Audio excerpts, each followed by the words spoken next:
I'm winging it, I'm just winging it. Hey guys, so today I have a book review for you. How strange is that? This is a book from my summer haul. Many people were very excited for me to read it, and that is Lola and the Boy Next Door by Stephanie Perkins. This is a companion novel to Anna and the French Kiss. Lola and the Boy Next Door follows a girl named Lola, surprise, surprise. She's 17 and she lives in San Francisco with her two fathers.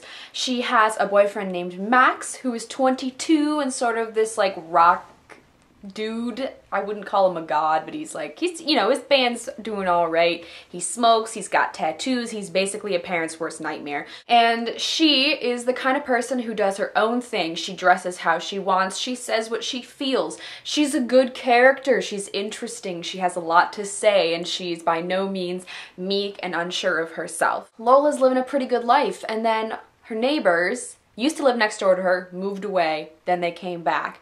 The Bell twins, Calliope and Cricket. Calliope is a skater. She, travels a lot because she's always skating, and her family helps her follow her dreams, while her brother Cricket, he's sort of left in the dust a little bit, but he's really good at building things. He's good with his hands, and he is a year older than Lola, but back during the day, they had a thing, and it didn't end up so well. And then now that Cricket's back, it's gonna create some tension. From this point, that's where the book takes off, and you sort of figure out the history of Cricket and Lola, what happens with their story, what happens between Lola and her parents, and her Max, and Cricket, and how that all unfolds. We have a couple different flashbacks to Lola and Cricket before they moved away, and you're sort of wondering what happened, what made them sort of fall apart and create all this awkward tension that Lola is continually talking to other girls about once Cricket moves back. Once that was revealed, I really didn't think it was as bad as it could have been. Besides that fact, now that Cricket is back, Lola has a distraction from Max, and let me tell you, Max is the jealous type.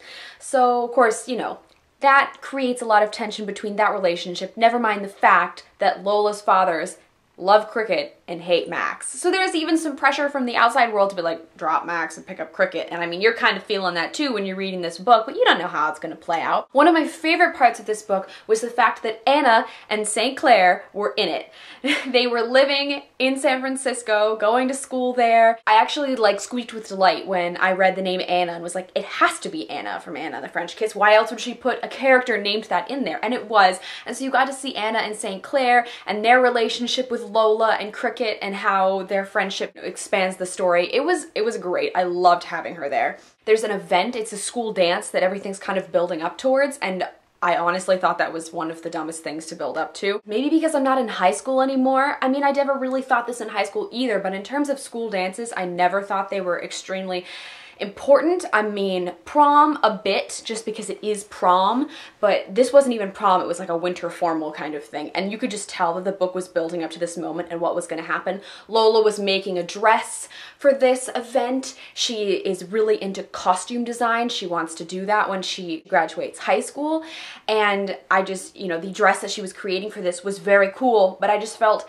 that it was kind of lackluster. It was lackluster in the reveal of what happened between Cricket and Lola, and it was lackluster in the final event. I just was not behind it.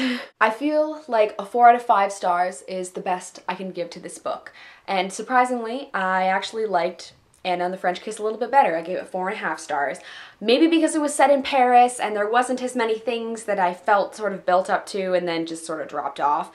I loved her descriptions of San Francisco, just like she described Paris. It was awesome. I felt like I was there. The writing was fantastic, the characters were fun, and I enjoyed reading about them, but just wasn't all there for me. In terms of recommendations, obviously, anyone looking for a good contemporary read, this is a popular book. I feel like most people who are contemporary fans have read it already, but if you haven't, you definitely should. Depending on how old you are may also affect how much you like this book. Like I said, there's some high school-y moments that I've moved past that by now. If you're looking for a quick, fun read, Lola and the Boy Next Door is definitely going to be your cup of tea. If you guys have read Lola, let me know what you thought of it down below. As always, all of our links are in the doobly-doo. We got our Twitter, our Goodreads, and our book depository where you can check out Lola and the Boy Next Door, maybe get this pretty cover. Thank you guys very much for watching, and I'll see you later.